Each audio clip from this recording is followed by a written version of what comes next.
ભાઈ રોમ રોમ, હું જુગ જુગ જીવો વીમા કંપનીમાં આવું છું. એવું છે? હા, બેહો બેહો. અમારી કંપની એક જોરદાર વીમાની સ્કીમ લાવી છે.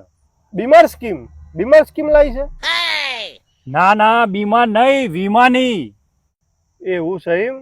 તે શું છે તે એવું ભાઈ? વીમાનો મતલબ એવું છે કે તમે તમારા પરિવારની સુરક્ષા કરાવો છો.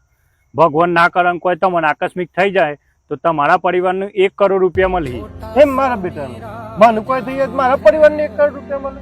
ઓવા 1 કરોડ રૂપિયા મળે. આ તો મને થોડી પથરી થઈ છે. કેમ તમારી કંપની વાળાને 1 કરોડ રૂપિયા આલ દી? અરે સાહેબ, એવું ના હોય. કોઈ થઈ જવાનું મતલબ એટલે કે આકસ્મિક મૃત્યુ થાય તો તમને મળે. આ બે શંકર ભગવાનના પોઠ્યા મારા પરિવારને કરોડપતિ બનાવવા માટે મારું બલિદાન આલ દેવાનું? ના ના, તમારે મરવાનું નહીં, પણ અચાનકથી તમારું મૃત્યુ થઈ જાય તો તમારા પરિવારને એ પૈસા મળે. અરે ભાઈ, મારા પરિવારને ખબર પડે કે મારા મરવાથી મને પૈસા મળવાના છે તો એ તો રાતોરાત મને પતાવી દે. તો એ મને ઉપર મોકલવાની સ્કીમ લઈને આવ્યા છો. નેકરો હેરો ઉપરથી આવી જાય ઉપર પકડવાની સ્કીમો લઈને.